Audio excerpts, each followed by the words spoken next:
The day I met Theo Reyes, I had been in the water for 41 minutes and a shrimp boat captain with a broken collarbone was calling me an angel, which was flattering but unhelpful because angels don't have to file incident reports. I'm not an angel. I'm Aviation Survival Technician 2nd Class Dani Voss, Coast Guard Station Miami Beach, and what I do is jump out of helicopters into the Atlantic Ocean and bring people back from it. I've been doing it for 4 years. I know the water the way you know something that has tried to kill you several times and failed. Intimately, carefully, with a respect that never quite becomes comfort. The shrimp boat Marisol had caught a rogue wake from a container ship 3 miles off Key Biscayne and gone over fast, the way smaller vessels go over in open water, without warning, without ceremony, with the specific indifference of physics. 4 crew, all in the water. I'd gone in after the captain, who was the farthest out and the worst off. My swimmer partner, Kowalski, had the other 3, standard extract. Difficult conditions, 3-foot chop, current running south-southwest at 4 knots. Not the worst I'd seen, not close. What wasn't standard was the civilian medical vessel already on scene when the HH-65 made its first pass. A rigid hull, inflatable, Coast Guard auxiliary markings, moving with the kind of purpose that meant whoever was driving it knew exactly where the current would carry a man with a broken collarbone and diminished swimming capacity. It had gotten there before us, positioned upwind, which was correct, had a boarding ladder deployed on the correct side, which was also correct. Standing at the stern, hands already gloved, med bag open, was a man I'd never seen before. He caught my eye as I brought the captain to the hull. "Voss," he said. "Yeah," I said, treading water, the captain's weight against me. "You are?" "Theo Reyes, Auxiliary Medical." "I have the other 3. Kowalski handed them off. "Your captain is the priority." He was already reaching down. "On 3? I didn't know him. I'd never worked with him. In open water with a casualty, you don't have the luxury of a vetting process. On 3, I said. And here's what I didn't know then. Theo Reyes had been a Navy corpsman for 6 years before he went civilian. He knew exactly how to take a man with a broken collarbone from a rescue swimmer in 3-foot chop without aggravating the injury or losing either of them. He'd done it before. He did it perfectly. 1, 2, 3. The captain came out of the water smooth, controlled, the transfer clean. Theo had him stabilized and assessed before I was back on the ladder. I pulled myself up and stood on the stern deck dripping Atlantic Ocean. And Theo was already talking to the captain in rapid, calming Spanish, running his hands along the man's clavicle with the focused precision of someone who can read an injury through touch. He looked up at me once, quick, efficient. "You good?" "Good," I said. He looked back down at the captain. "Good work in the water." I didn't say anything to that, but I stood there on the stern deck of a rigid hull inflatable 3 miles off Key Biscayne and thought, for the first time in a professional context, where did you come from? Station Miami Beach runs a tight rotation in hurricane season, which in South Florida means June through November, is essentially a sustained operational tempo with occasional breaks for Cuban coffee and arguing about whether the new mooring cleats are adequate. I'd been stationed here 2 years. I knew the rhythms, the daily briefings, the equipment checks, the particular quality of August air that feels like breathing through a warm towel, the way the water changes color when a system is building offshore. I did not know Theo Reyes was in our auxiliary contractor rotation until the following Tuesday. When I walked into the station briefing room and he was already there, he had a coffee. He was reading something on his tablet with the relaxed focus of someone who shows up early, not to perform punctuality, but because he genuinely wants the extra time. He was wearing the auxiliary contractor polo and had his med bag at his feet, and he looked up when I came in and said, "Voss, how's the collarbone?" "Captain Mendoza is back home," I said. "Filed a commendation for both of us." "Good." He looked back at his tablet. "Sit wherever." I sat across from him, which was a choice I noticed myself making. "You're on the auxiliary rotation. Contract medic, hurricane season supplement. Started Monday." He turned the tablet slightly. He'd been reading the operational forecast for the Atlantic Basin. "There's a system at 74 West that the NHC is watching. I saw it this morning. They're giving it 60% development odds in the next 48 hours. He looked up. Your station's protocol for pre-landfall vessel rescue surge. Who coordinates the civilian medical assets? Petty Officer Harmon, usually. Why? Because the protocol document on the auxiliary portal is 18 months out of date and references a medical staging area that was decommissioned last spring. He said it the way he'd said everything, evenly, factually without drama. I sent a note to Harmon yesterday. Haven't heard back. I looked at him. You've been here 4 days and you've already audited the emergency protocol? I read the documentation for any station I work at before I start. He set the tablet down. Doesn't everyone? The answer demonstrably was no. The answer was that most contractors showed up, did their hours, filed their paperwork, and left. The answer was that the protocol gap Theo had identified had been sitting there for 18 months and nobody had flagged it. I'll talk to Harmon, I said. Theo picked his tablet back up. I'd appreciate that. The system at 74 West became Tropical Storm Adrian in 36 hours. Adrian became a Category 1 hurricane in another 22. She made landfall at 4:17 a.m. on a Thursday morning, 18 miles south of Miami Beach, with sustained winds of 85 miles per hour and a storm surge that pushed 6 feet of Atlantic Ocean across the barrier islands like it was settling an old score. By 4:45, we had 12 active distress calls in the operational sector. By 5:30, we had 19. I was in the water by 5. This is what hurricane rescue looks like from inside it. Darkness. Wind noise that overrides everything except the radio in your ear. Waves that don't behave like waves because there's no directionality in a storm. They come from everywhere, stacking, collapsing, rebuilding. You navigate by your training and your compass, and the sound of your swimmer partner's position calls, and the specific body knowledge of 4 years in this water. You stop thinking about conditions because thinking about conditions uses processing power you need for the casualty. The Santa Catalina was a 40-foot sailing catamaran that had been anchored in no-name harbor when Adrienne hit.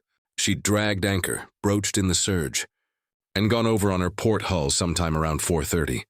The owner's EPIRB activated at 4:38. 2 people aboard.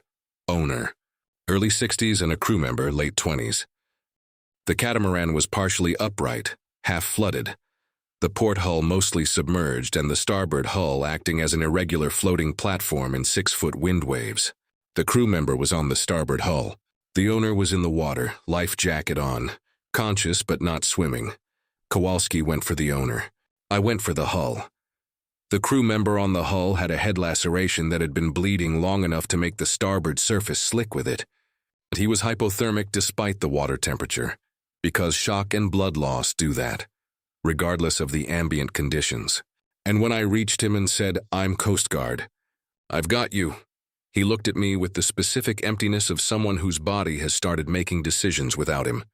"Stay with me," I said. "Eyes on me. What's your name?" "Luis," he said. The word came out slow. "Luis, good. I need you to put your arms around my neck. Can you do that?" He could, barely. I took his weight and we went into the water, and I swam us both back to the extraction point, which was the rigid hull inflatable holding position 50 meters upwind. Theo at the stern with the boarding ladder deployed. The transfer was harder than the Marisol. Luis was semi-conscious, blood in the water, the chop significantly worse. Theo was in up to his waist over the stern to reach us, one hand on the ladder, one reaching down, the boat pitching in the waves and his balance, entirely dependent on his own core, strength and his knowledge of exactly how much reach he had before he went in. Himself, he knew exactly how much reach he had. He took Luis clean, got him on the deck, had a pressure dressing on the head laceration in under 90 seconds, was calling vitals into the radio while I was still climbing the ladder. I got on deck. Theo glanced at me once, the same quick check as the first day, efficient, complete. "You're bleeding," he said. I looked down. Hull metal. There was a gash on my right forearm, maybe 3 inches. Not deep, but producing more blood than it deserved. I hadn't felt it. "I'm fine," I said. "You're bleeding," he said again, same tone. And before I could repeat myself, He had a gloved hand on my forearm and was examining the gash with the same focused precision he brought to everything. Not deep. Needs closure strips, not sutures. Sit. Theo, we have 11 more active calls. 45 seconds, he said. Sit, I sat. He applied the closure strips with the economical efficiency of someone who had done this in worse conditions. His hand steady on my arm in the pitching boat. The hurricane doing everything it could to make the task harder, and him declining to accommodate it. Done, he said 40 seconds later. He looked up at me, still holding my forearm. We were very close. The boat was small, the deck was crowded with equipment and one semi-conscious crew member, and Theo Reyes had his hands on my arm and was looking at me in the specific, direct way he looked at everything that required his full attention. Thank you, I said. Don't get cut again, he said. But his hands stayed on my forearm for 1 beat longer than the task required. Then his radio went, and mine went, and we went back to work. By 9 a.m., Adrienne had tracked north, and the winds had dropped to 55 knots, which in a normal context is alarming, and in a post-hurricane context feels like a gift. The active distress calls were down to 3, all in manageable conditions. The staging area was processing 21 rescued individuals. Nobody had died in our sector, which was not guaranteed and never taken for granted. I was on the dock, post-rotation debrief, gear drying in the early morning heat that was already building under the clearing sky. My right forearm had a neat row of closure strips and a bandage over it that Theo had applied between call 4 and call 5 at approximately 6:30 a.m., replacing the first set because salt water. Theo was at the equipment table, systematically restocking his med bag with the focused inventory discipline of someone who would not leave a single item unaccounted for. He had a bruise developing along his left forearm that I hadn't noticed until the light was good enough to see it. Hull contact, probably from leaning over the stern in the chop. You're bruised, I said. He looked at his arm. He went back to the inventory. Anything broken? No. He tested the range of motion briefly, clinically, the way you assess yourself when you've been doing this long enough to know the difference between damaged and just marked. Closure strips are holding. I pulled up a crate and sat. 11 rescues, 12. There was a kayaker at 8:40 while you were doing your debrief report. He said it without looking up. I logged it under your station's incident number. He was fine, just lost and cold. You handled a rescue alone. Kowalski was with me. I was the medical. He finally looked up. He's a good swimmer. He's excellent, I said. So are you. A medic, I mean. Theo set down the item he was inventorying. Looked at me with the direct, even attention he gave everything. You weren't expecting that. I didn't know your background. Navy corpsman, 6 years. 3 deployments, 1 in theater. He said it the same way he said everything, information offered completely without performance. I went civilian 4 years ago. The auxiliary work keeps me operational. Why civilian? A small pause, the first I'd ever seen him take before answering. I wanted to choose my water. I looked at him. The morning was brightening rapidly the way South Florida mornings do after storms. Aggressive, warm. The sky going from gray to blue in minutes, the bay already catching light. Smell of salt and wet concrete and the particular post-hurricane smell of vegetation stripped and rearranged. Miami's a good choice, I said. It is. He picked up the inventory item again. Though I didn't move here for the weather. No. My mother's here. And he stopped. Reconsidered something. I was offered a contract with a station that had good operational tempo and documentation standards. That's why you pick a station? Documentation standards tell you how seriously a team takes its work. He met my eyes. Yours are excellent, by the way. In the language of medical operations, your documentation standards are excellent is not a small thing to say. It is, in fact, a significant thing. Specific praise from someone who measures everything and compliments nothing casually. I take the work seriously, I said. I know, he said. I read your incident files before I started. The thing about being seen, really seen specifically in the details you thought nobody was paying attention to, is that it doesn't feel like surveillance. It feels like the opposite. It feels like arriving somewhere you didn't know you were heading. I sat with that for a moment. The dock moved gently under the post-storm chop.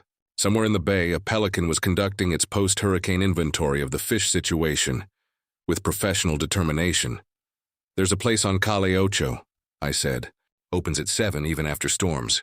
Best Cuban coffee in Miami, and the owner makes pastelitos until they run out, which today they probably haven't because half the city is still boarding up windows. Theo looked at me. Is that an invitation? It's information, I said. About a restaurant. The corner of his mouth moved. The first time I'd seen anything approaching a smile from him, small and real. Information that includes a time and a specific detail about post-storm availability. Draw your own conclusions, I said. He closed his med bag. Stood up. I need to file my auxiliary report. That'll take 40 minutes. 35. He picked up his bag. What's the cross street?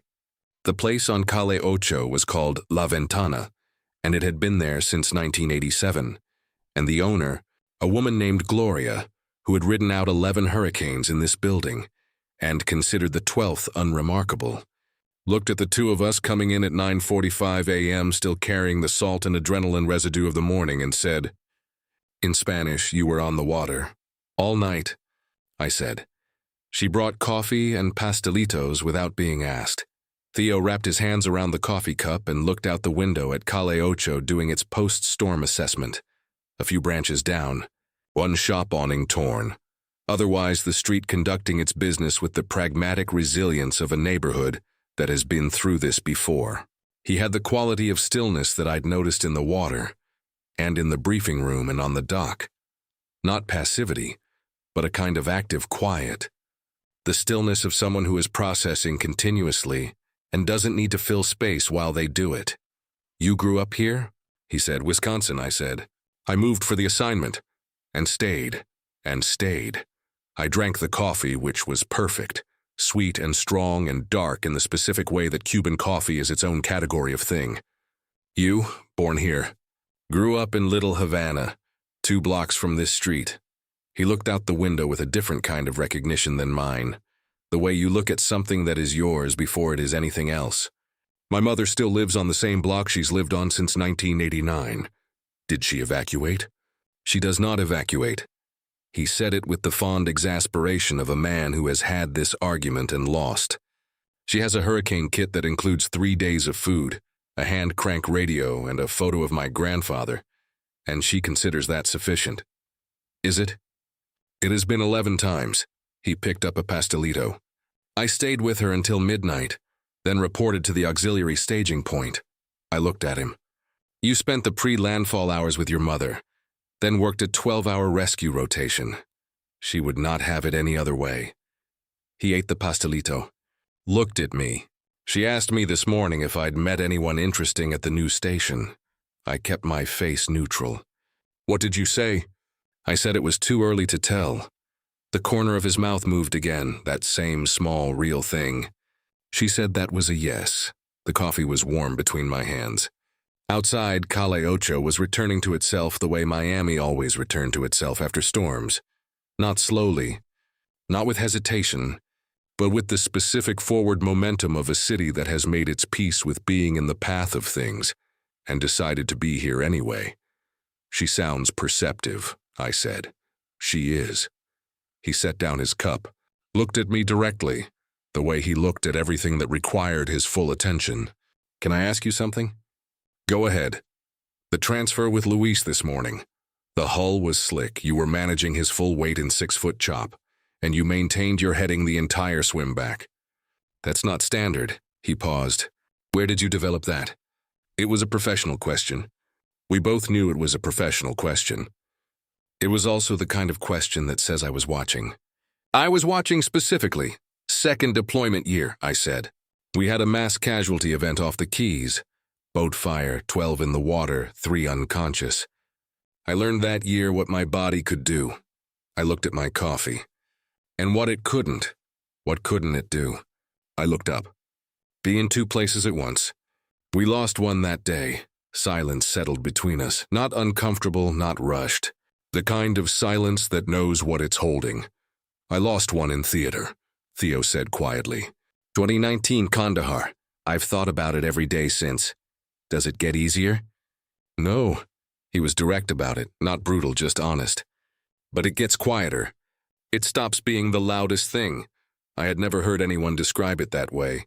I had heard gets easier, gets better. Time heals from people who meant well and were wrong. I had not heard gets quieter, which was accurate in a way that hit somewhere specific. Yeah, I said. That's right. His hand was on the table. Not reaching, just present, palm down near my coffee cup. I looked at it. Looked at him. Your mom's perceptive, I said. The corner of his mouth. So are you. My hand moved the 3 inches across the table. His turned over, unhurried, certain, the way he did everything, and my fingers settled into his palm, and he closed his hand around mine with the same steadiness he'd used to lift Luis from the water, to apply pressure to my forearm in a pitching boat, to take a broken collarbone captain from my arms in 3-foot chop. Outside, Miami was putting itself back together. It always did. That was the thing about this city. It knew how to absorb the hit and keep moving, how to come back louder than it left. The bay was already sparkling under the climbing sun. The water going from storm gray to the specific turquoise of a South Florida morning that makes people fly in from everywhere just to stand at the edge of it. You okay? I said.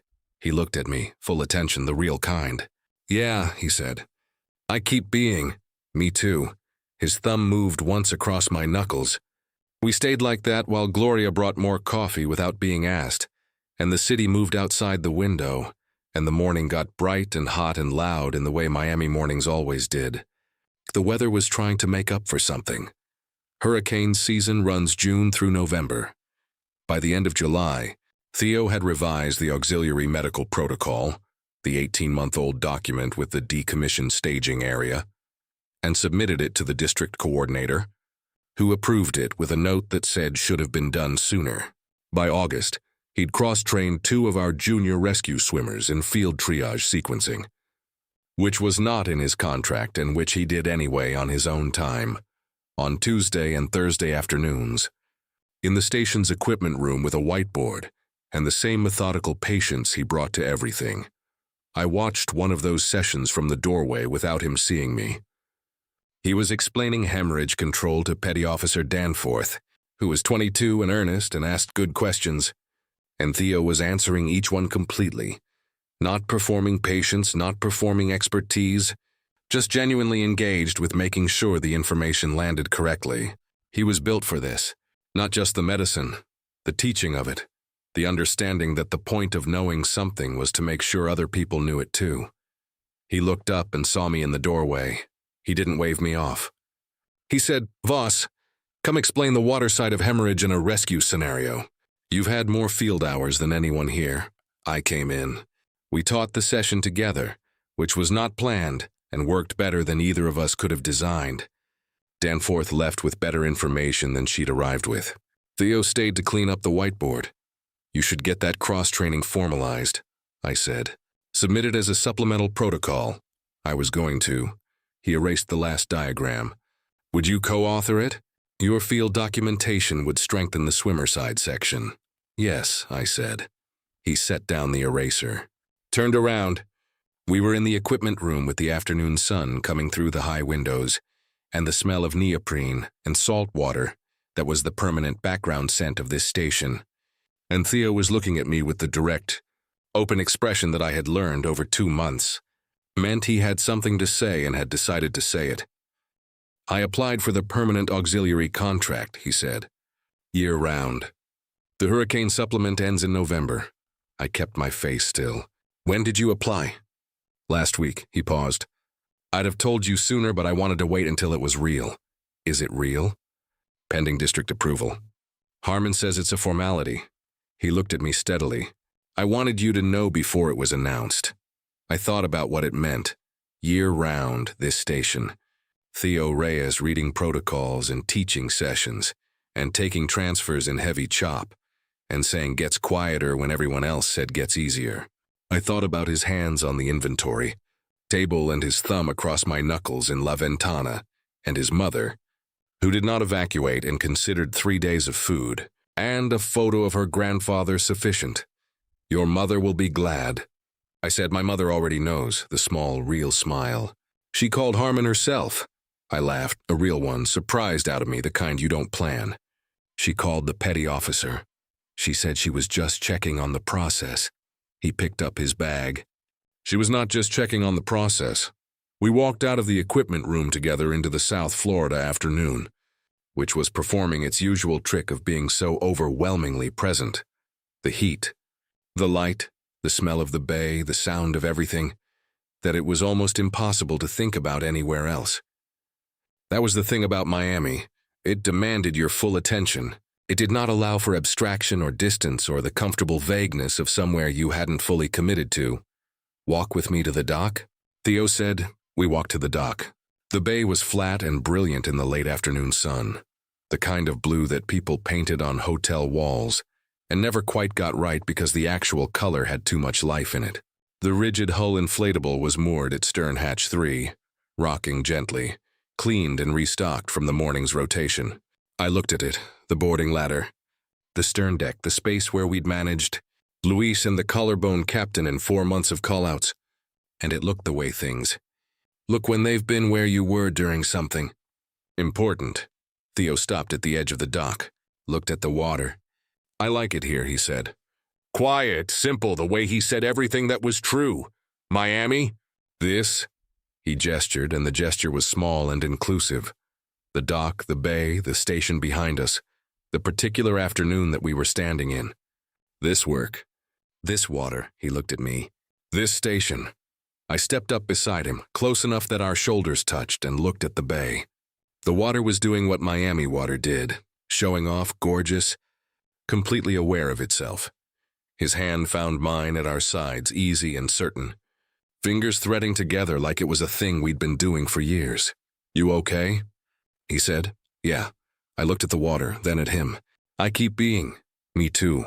The sun was dropping toward the Everglades, throwing the bay into amber and rose. And somewhere out past the barrier islands, the Atlantic was conducting its usual business. Enormous, indifferent, full of everything it had taken and everything it hadn't. I knew that water. I'd been in it hundreds of times, in conditions that ranged from inconvenient to actively trying to kill me. And every time I'd come back to this dock, to this light, to the specific solid reality of ground under my feet, Theo's hand in mine was warm and unhurried and completely certain. We stayed on the dock until the light changed. 6 months later, on a Tuesday morning in January, when the bay was flat and blue, and the air had the cool clarity that Miami got in winter for about 6 weeks before it remembered what it was, I was doing my pre-rotation gear check at stern hatch 3 when I found a laminated card zip-tied to my equipment bag. It was small, the size of a business card, and it said, in Theo's precise small handwriting, Stern hatch 3, all hands accounted for. I stood there with my gear, bag in the January morning, and I read it twice. And I thought about the Marisol and Adrian and Luis on the hull and the triage sessions and the protocol document and a woman named Gloria who brought more coffee. Without being asked, and a mother who did not evacuate and who had, apparently, called a petty officer on her son's behalf. I thought about Gets Quieter, about the specific weight of being known by someone who paid the real kind of attention. I zip-tied the card back to my bag. Theo came out of the station building 3 minutes later, coffee in both hands, and stopped when he saw me looking at my bag. Something in his face, warmth, the quiet, certain kind. You found it, he said.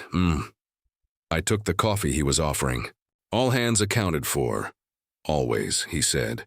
We stood side by side at stern hatch 3 in the January light, the bay going silver and gold ahead of us, the station coming alive behind us with the sounds of a shift beginning, his shoulder against mine, the coffee warm in my hands, the water doing what the water always did, present, enormous, waiting. You ready? He said. Yeah, I said. Let's go.